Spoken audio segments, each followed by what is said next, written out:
Hi, Core 110. I am just hopping on real quick to talk to you a little bit about preparing for this first big speech, your introduction speech. Um, so, on your informative speech, some really important points that you want to think about are your introduction, your conclusion, and your main points that you're bringing to us as your audience. In giving a speech for Core 110 and any other time that you're giving a speech, it is a performance. It's something that's a little bit different from things like acting and being somebody else in front of people. So it's not the kind of performance necessarily that actors and people on a stage would bring, but it's still a performance. So you need to think about it that way. So as you're preparing to give this, think about that. How do you want your audience to see you? Think about your voice, think about your nonverbals. All of those things are just things that we don't really think about when we're interacting with a friend across the table. But it is something you have to think about in giving a speech. Also, in your conclusion, make sure that you're restating your points. So don't just end your speech with blah and now I'm done. Make sure that you're intentional about restating those main points and giving us just a clincher that really will stay with us. Maintain eye contact. So that's a huge thing. Of all of the different areas and categories in the rubric as I'm grading informative speeches and then later on argumentative speeches and then your persuasive project that you do together as a group, eye contact is probably the area that hurts students the most. So just really make a point to have eye contact with and maintain that eye contact with us, your audience.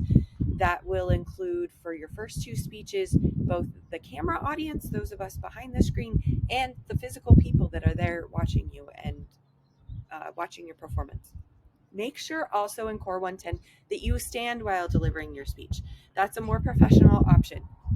It also helps you get a little bit of more movement as you're doing your speech. So make sure that you're standing, that we can see most of your body, that it's centered so that we can see your face and see that eye contact. The camera should include most of you. So most of your body should be visible. If you want to stand back far enough that we can see your feet, that's fine. But just make sure that you're not the tiniest speck in your video. You still need to be the focal point. As you give that speech, and your introduction needs to include a hook. So bring us in, make us interested, make us want to hear what you have to say. Then state your main points. What are you going to teach us? What are we learning from you as you give this speech in that introduction? Then as you come to the conclusion, restate those main points. So we want to hear it again. What did you tell us? Help me remember. What exactly was your informative speech about? And then leave us with a clincher. Don't just fade off. Don't say, that's it, I'm done.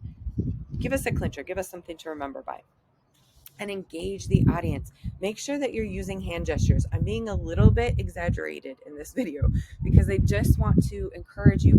Bring us in. Help us engage. Help us want to be part of what you're talking about. And eye contact. Don't read off a paper.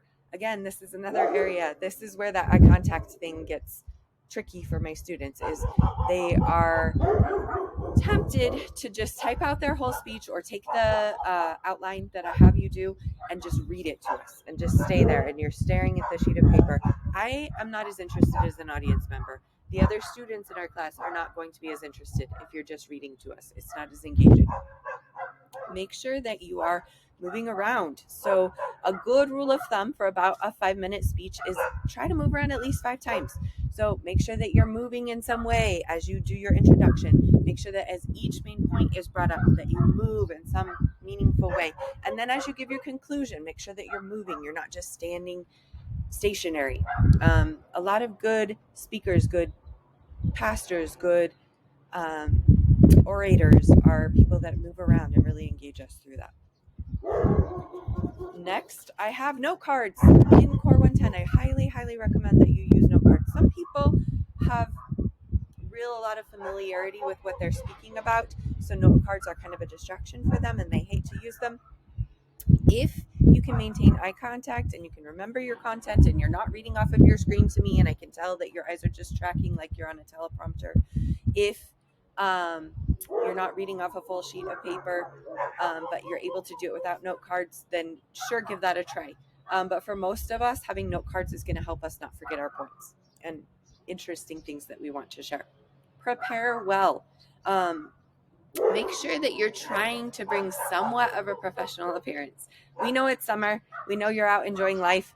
But probably try not to just look like you just rolled out of bed, or like you have your sweats on, or a baseball cap. Try to just step it up a notch, because you are performing and you are giving a presentation. I look forward to your speeches. Have so much fun as you get all of your information, get really into your topics.